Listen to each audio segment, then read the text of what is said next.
Krell had lived on Halcyon Spine Station for 6 standard cycles, and in that time, nothing had surprised him. The station was neutral territory, designed to be dull on purpose. Smooth metal halls, quiet lighting, regulated sounds, and carefully controlled social interactions. It was a place where nothing stood out, and everyone preferred it that way. That was why humans were a problem. Krell stood inside his assigned living unit, staring at the second sleeping pod that had appeared overnight. The pod was larger than standard, slightly scratched, and humming unevenly. That alone was strange. Station equipment never hummed unevenly. The data slate in his hand confirmed the bad news. Roommate assigned, human. Name, Evan Carter. Occupation, engineering exchange specialist. Duration, indefinite. Krell's neck frills tightened in irritation. Humans were still new to the wider galaxy. They were loud, expressive, and deeply inefficient in social spaces. Most species found them tolerable in small doses, preferably from a distance. Living with one was undesirable. The door slid open without warning. "Whoa, this place is cleaner than the photos." The voice was energetic, too energetic. Krell turned slowly. The human stood in the doorway, carrying a large bag over one shoulder and a smaller case dragging behind him. He had soft skin, forward-facing eyes, and fur only on the top of his head. His mouth was curved upward in what humans called a smile. "You must be Krell," the human said cheerfully. "I'm Evan." "Guess we're roommates now." Takaro clicked his mandibles once, the Virex equivalent of a polite acknowledgement. "This unit was previously designated for single occupancy." "Yeah, I read that," Evan said, stepping inside anyway. "But the station's running out of space." "Don't worry, I'm pretty low maintenance." As if to prove the opposite, Evan immediately dropped his bag, which burst open. Several objects spilled out across the floor. Clothes, tools, small metal parts, and something wrapped in clear plastic that smelled strongly of oil and spices. Krell's frills flared. "You are contaminating the living surface." "Oh, sorry." Evan knelt and quickly scooped everything up. Didn't realize Virics were big on floor purity. "It is not a cultural preference," Krell said stiffly. "It is hygienic logic." Evan nodded, still smiling. "Got it. No floor mess." Rule number 1. Rule number 1. As if there would be more. Takaro watched as Evan placed his items into the sleeping pod, humming softly to himself. The tune was irregular and had no clear pattern. It was distracting. "Do humans require auditory stimulation during basic tasks?" Krell asked. Evan paused. Sometimes. I didn't even notice I was humming. That is precisely the issue, Evan laughed. The sound was sudden and sharp, echoing slightly off the walls.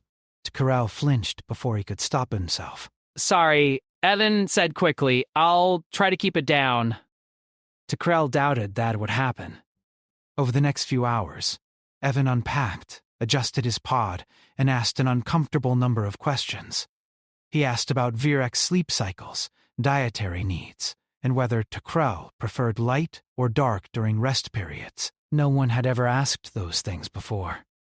Most species simply assumed Virex preferences based on datasheets. "You don't have to change anything for me," Takaro said at last.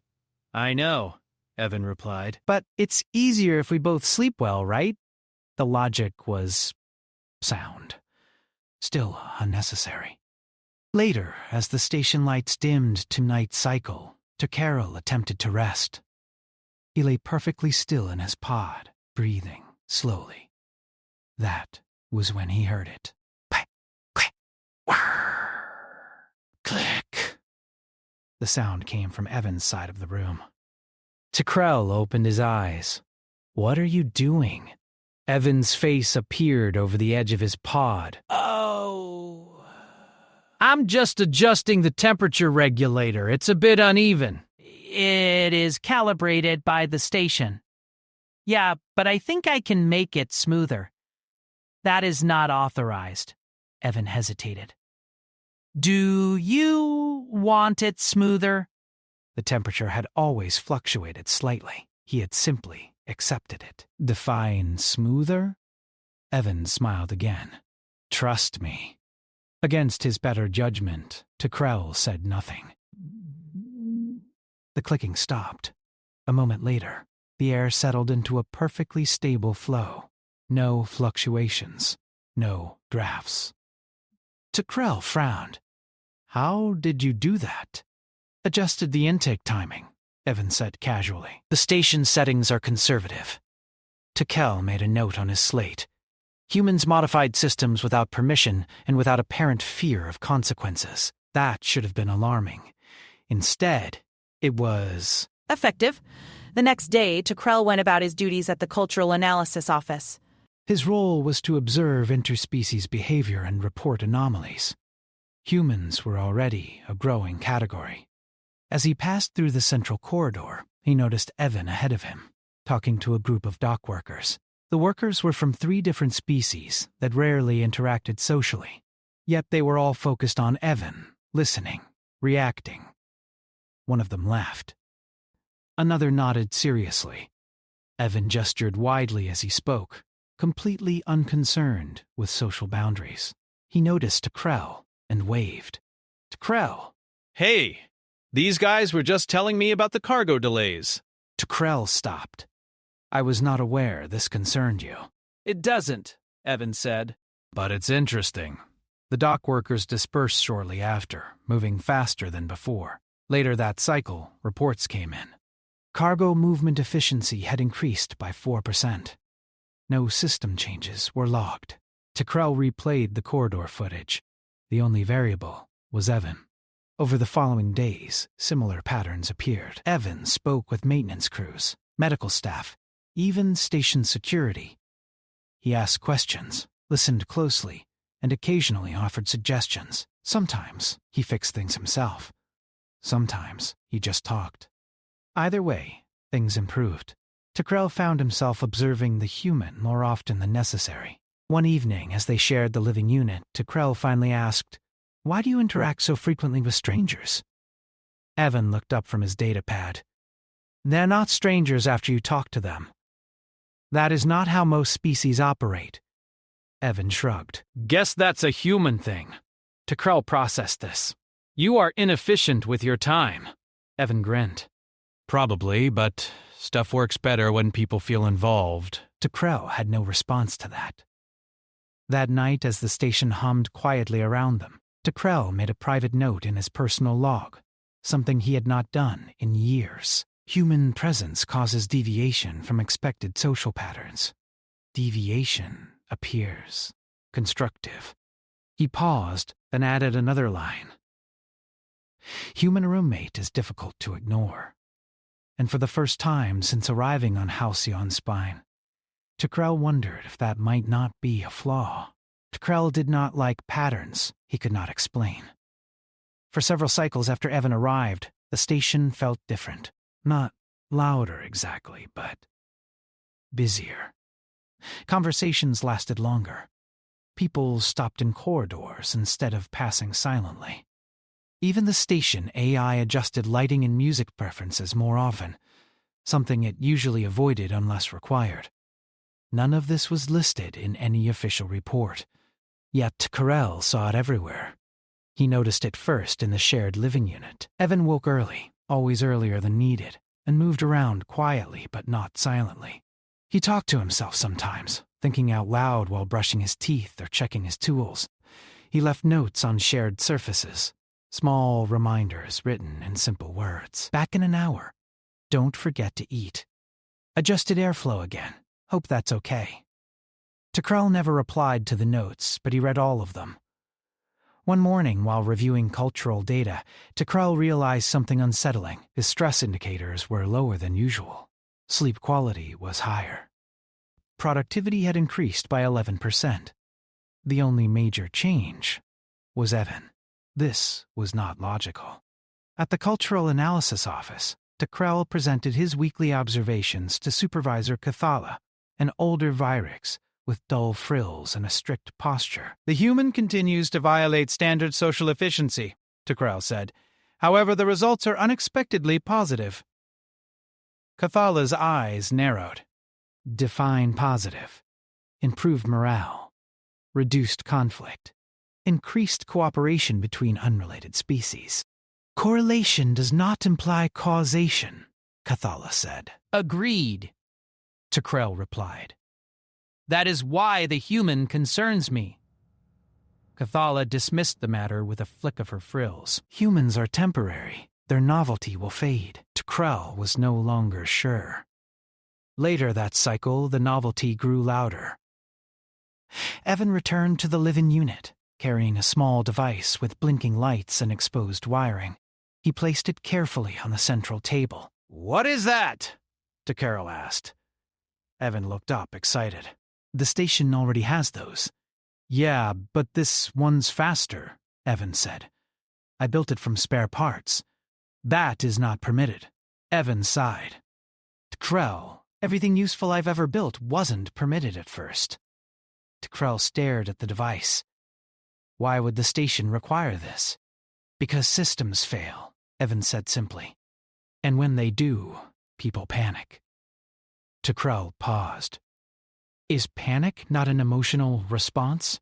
Sure, Evan said, but it's also a systems problem. That answer stayed with Tekrel longer than he liked. 2 cycles later, the station experienced a minor communications outage. It lasted less than 10 minutes, but during that time, confusion spread quickly. Dock traffic slowed. Medical alerts backed up. Security teams waited for instructions that did not arrive. Evan was already moving. Drell watched from the corridor as Evan helped reroute a local channel manually, speaking calmly to a mixed group of technicians. He did not give orders. He made suggestions. Somehow, people listened. The outage ended. Official reports credited automated recovery. Tekrel recorded a different version in his private log. That evening, Tekrel confronted Evan. You anticipated the failure, Evan shrugged. Stuff like that always happens eventually. Your behavior suggests preparation beyond expectation. Evan smiled slightly. Humans like being ready. For what? For things going wrong. Tekrel studied him carefully. Humans did not have stronger bodies than many species. They did not live the longest. Their technology was average at best. Yet they planned for failure as if it were guaranteed. That was unusual. As days passed, Evan became known across the station. Not officially, but socially. People greeted him by name. They asked his opinion. They invited him to meals. Tekrel attended one such meal reluctantly, standing stiffly while Evan introduced him to others. This is Tekrel, Evan said. He's the smartest observer on the station. That is an exaggeration, Tekrel said. Evan grinned. See? Modest, too. The others laughed. Tekrel did not understand why, but he felt a strange warmth in his chest. Later that night, alarms sounded. Not loud alarms. Worse, quiet alerts. Emergency lighting flickered. Gravity shifted by a small but noticeable amount. Tekrel woke instantly. Evan was already dressed. Core fluctuation, Evan said. Backup systems are lagging. Protocol requires waiting for central command, Tekrel said. Evan grabbed his toolkit. Protocol assumes time. They ran into the corridor together. Chaos was spreading slowly, like a rising tide. People moved faster, voices higher. No clear instructions came through. Okay, listen. You help guide people to the lower decks. You check oxygen seals. Don't panic. This is fixable. Who authorized you? Someone asked. Evan didn't answer. He was already moving again. Tekrel followed, heart pounding. They reached a secondary control junction. Evan knelt and opened a panel. "You shouldn't be here," Tekrell said. "Neither should this problem," Evan replied. The station shook. Gravity dipped again. Evan connected his stabilizer device. For a terrifying moment, nothing happened. Then the light steadied. Gravity returned to normal. Breathing across the station slowed. Later, official announcements credited system redundancy. Tekrell knew better. Back in their living unit, Evan finally sat down, exhausted. "Guess that thing worked." Tekrell stared at him. "You acted without permission." You risked severe consequences. Evan looked tired but calm. Yeah? Why? Evan met his eyes. "Because someone had to." Tekrell processed this slowly. "You assume responsibility easily." Evan smiled weakly. Someone always has to. That night, Tekrell updated his private log again. Humans do not wait for certainty. They move when others hesitate. This is dangerous. This is effective. He closed the file, disturbed by one final thought. If a single human could change the rhythm of an entire station, what would happen when more arrived? The incident with the gravity failure did not disappear as quietly as the station officials hoped. For public records, it was listed as a minor systems fluctuation, corrected by automated backups. For most people, that explanation was enough. Life on Halcyon Spine returned to its usual routines. But Tekrell noticed the changes. Security patrols increased. Maintenance teams were placed on longer shifts. Supervisors watched more closely. There was tension in the air, like a sound just below hearing range. And there were questions. Tekrell was called to a closed review session 3 cycles after the incident. He stood before a small council made up of station administrators from 4 species. Their faces were calm, but their attention was sharp. "You were present during the gravity event," one of them said. "Yes," Tekrell replied.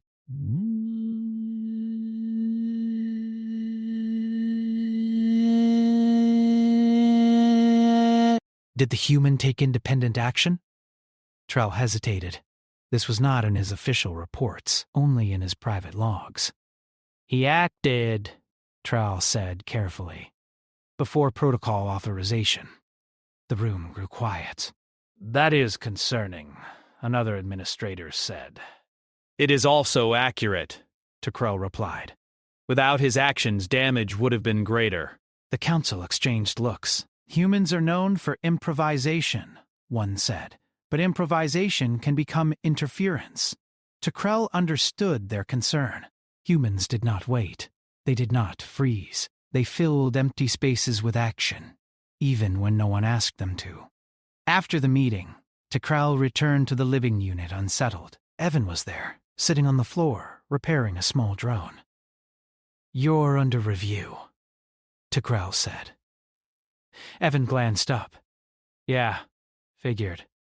You do not seem concerned?" "I am," Evan said, just not surprised.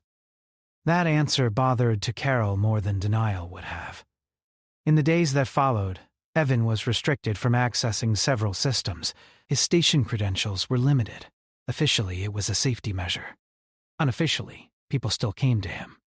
A medical technician asked for help reorganizing emergency supply routes. A cargo pilot wanted advice on balancing loads faster.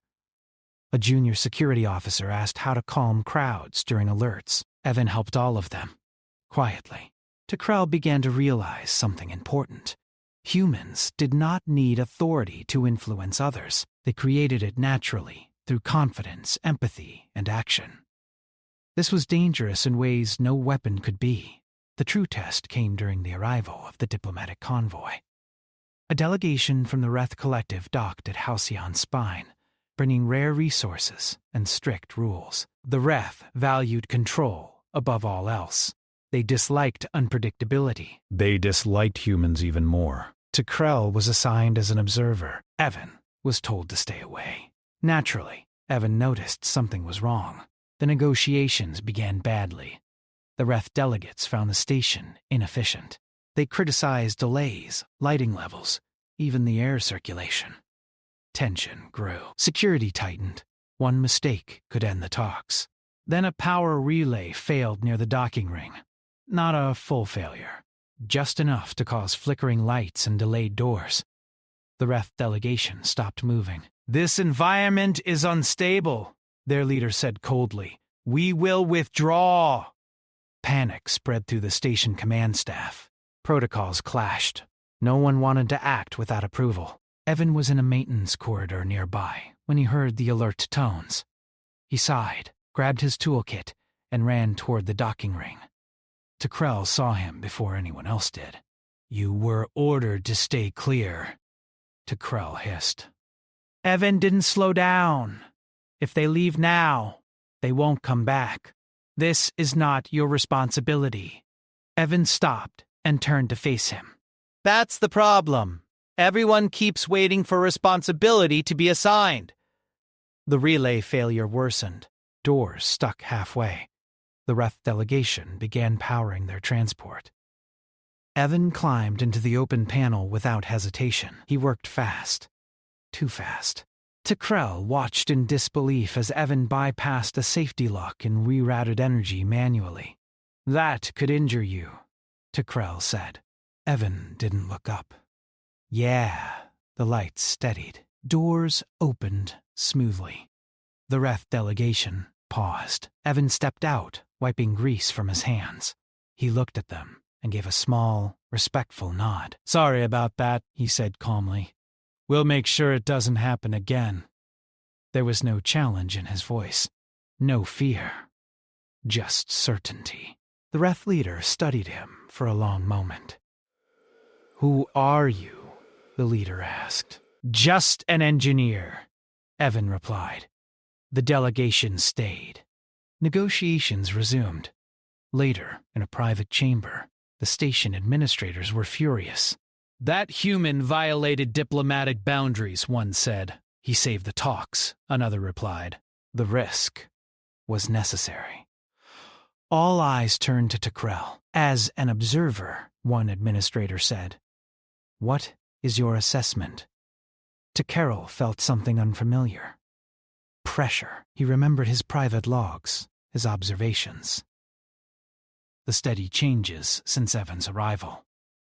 "Humans respond to instability by engaging with it," Tekrell said slowly. "They do not wait for permission when time matters. This makes them unpredictable. It also makes them effective." Silence followed. That night, Tekrell and Evan sat in their living unit. The station lights were low. "You're going to get yourself removed from the station," Tekrell said. Evan smiled tiredly. "Maybe. You do not fear consequence." "I do," Evan said. "I just fear inaction more." Tekrell considered this. "Your species is exhausting." Evan laughed softly. "Yeah, we hear that a lot." Tekrell opened his private log one more time. Humans are not background noise. They are response given form. When systems fail, humans do not ask what should be done. They ask what can be done, and do it. He closed the log, unsettled by a final realization. The galaxy was not prepared for humans. And humans were already here. The warning came too late to stop it. Halcyon Spine Station had survived small failures, tense diplomacy, and quiet sabotage attempts.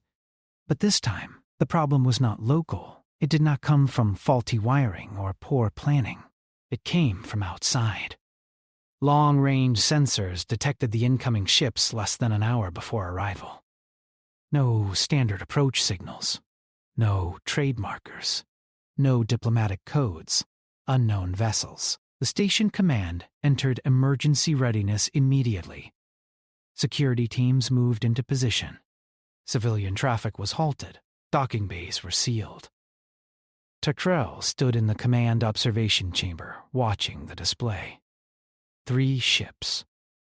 Heavy mass. Military design. "They are not here to trade," a security officer said. "Identify origin," a supervisor ordered. The answer appeared seconds later. Independent Reth Defense Fleet. Takrell's frills tightened. The Reth delegation was still aboard the station. They consider the station compromised, someone said quietly. They consider it weak, another replied. Takrell knew what that meant. The Reth believed control was strength.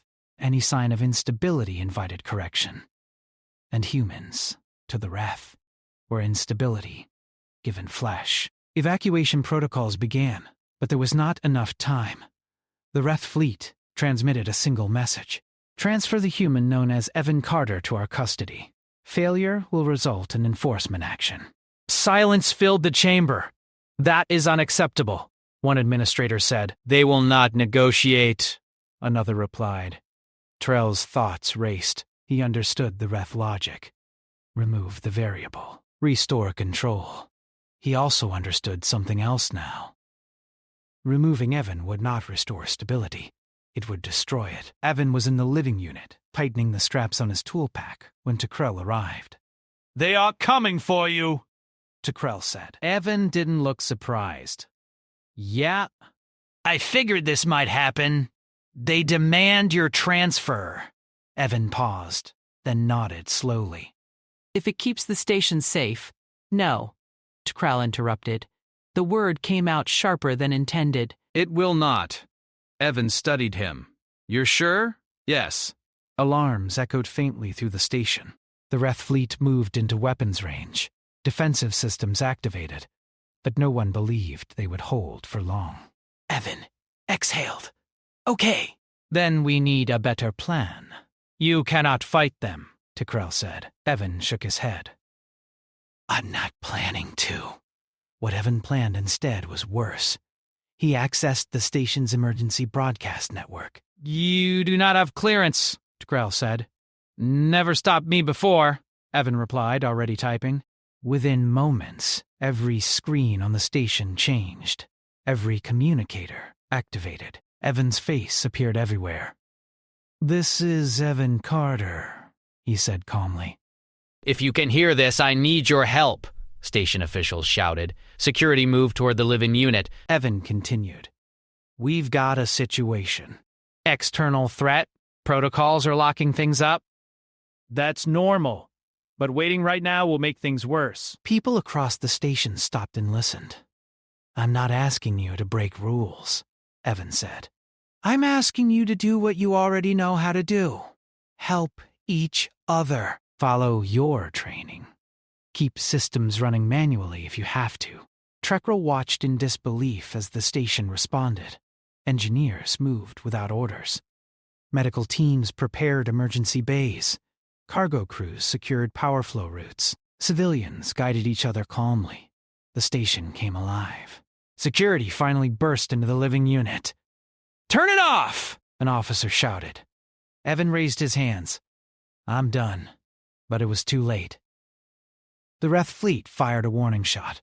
It missed the station by a controlled margin.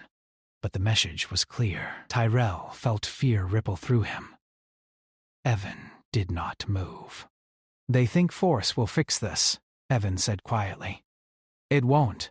The station AI, overwhelmed by conflicting protocols and manual overrides, began to lag. Systems flickered. Power distribution strained. This will cause a cascade failure, Takrell said. Only if it stays centralized, Evan replied. He moved toward the core interface. No, Takrell said. That system is restricted. Evan met his eyes. Takrell. I need you to trust me. Takrell had spent his life trusting systems, rules, and careful observation. Humans had taught him something else. He stepped aside. Evan decentralized the station's core control, spreading authority across dozens of local nodes. It was messy, inelegant, dangerous. It worked. The station stopped trying to be perfect and started trying to survive.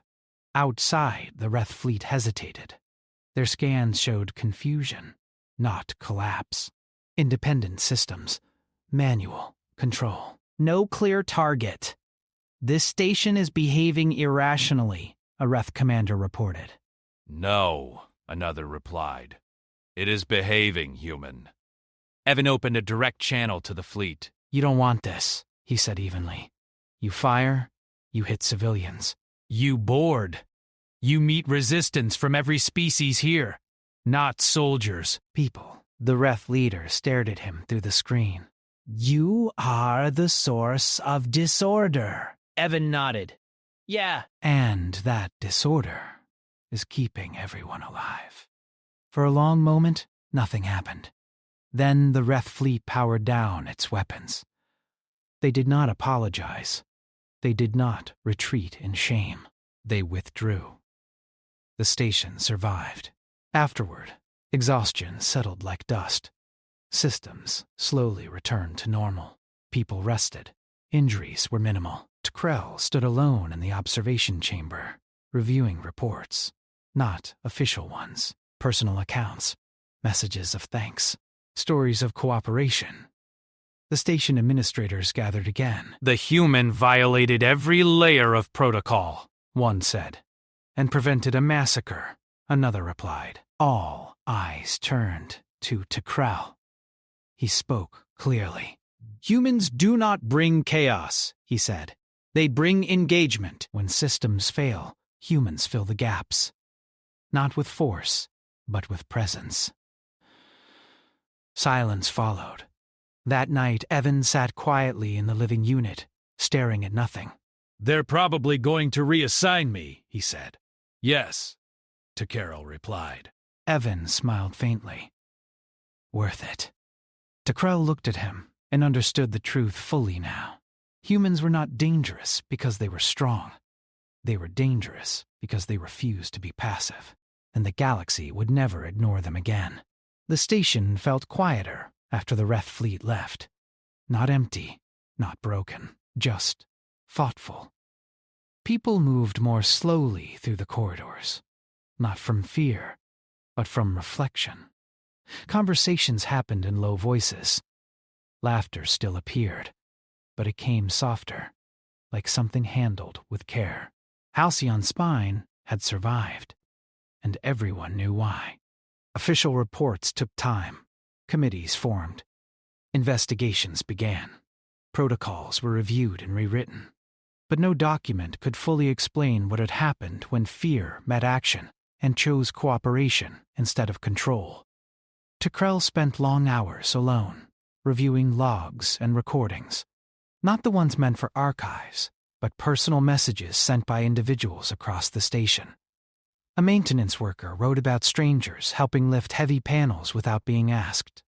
A medical aide described calm voices guiding patients through darkness. A cargo pilot spoke of fear turning into focus because someone believed they could handle it. None of them mentioned Evan directly. They didn't need to. Evan Carter was no longer on Halcyon Spine. The reassignment came 3 cycles after the incident. It was quiet. No ceremony. No public announcement. Officially, Evan was being transferred to a human-led research and outreach group. Unofficially, it was exile disguised as opportunity. On Evan's last day, Krell returned to the living unit earlier than usual. Evan was packing slowly, folding clothes with care, placing tools in neat rows. You are leaving behind several unauthorized modifications, Krell said. Evan smiled. I labeled all of them. That does not make them authorized. It makes them understandable, Evan replied. Krell watched him in silence for a moment. The station will be less efficient without you. Evan laughed softly. Don't let the supervisors hear that. It is an observation, Krell said. Not sentiment. Evan paused, then nodded. Sure. They stood there, 2 beings from different worlds, sharing an unfamiliar quiet. Doc, you changed this station, Krell said finally. Evan shook his head. Nah, I just poked it a little. That is incorrect, Krell replied. You altered behavior patterns across multiple species. Evan looked uncomfortable. I just helped where I could. That is the issue, Krell said. You always did. When Evan left, the door closed softly behind him. The living unit felt larger, emptier. Carol did not immediately adjust the temperature settings. Across the galaxy, the story spread, not through official channels at first, but through conversations. Through rumors, through shared experiences. A station where a human refused to wait, a place where protocols failed and people didn't. Human exchange requests increased, not for command positions, not for military roles, for shared spaces. Human roommates, observers from multiple species submitted similar reports. Humans were distracting. Humans were inefficient. Humans ignored silence, but systems with humans recovered faster. Crews with humans argued less. Emergencies with humans ended sooner. The human variable, as analysts began calling it, could not be quantified easily. It didn't fit models. It didn't obey hierarchy. It worked anyway. Krell was summoned to present his findings before a wider council months later. Representatives from many systems listened as he spoke. Humans do not replace existing structures, Krell said. They occupy the spaces between them. What does that mean? One delegate asked. It means when authority hesitates, humans act. When systems fail, humans improvise. When fear spreads, humans engage. And if that engagement causes conflict? Another asked. Krell did not hesitate. Then conflict happens faster, but resolution follows. Silence filled the chamber. Humans are not easy to control, someone said. No, Krell agreed. They are easy to involve. That distinction changed everything. On Halcyon Spine, life moved forward. New residents arrived. Some were human. Krell noticed small changes. People greeted each other more often. They shared meals. They checked on neighbors during alerts instead of waiting for announcements. The station felt alive. One cycle, Krell received a message. No official seal. No priority marker. Just text. Hey, Krell! Hope the station's still standing. I'm doing okay. Turns out a lot of places need fixing. Who knew? Anyway, take care. And don't forget to eat. Krell stared at the message for a long time. Then he replied, Station remains operational. Your influence persists. This is... acceptable. He paused, then added another line. You were correct. Engagement improves outcomes. The reply came quickly. Knew you'd get there. Krell closed the message and returned to his duties. In his private log, he wrote his final entry on the subject of humans. Humans are not background entities. They do not fade. They interfere. They involve. They care loudly. This makes them disruptive. This makes them essential. He ended the log and looked out across the station, watching beings of many species move together through shared space. Somewhere in the vast galaxy, humans were arriving quietly, unpacking their tools, asking questions, and refusing to stay uninvolved. And the universe, whether it liked it or not, was paying attention, because humans were hard to ignore, and once noticed, impossible to forget.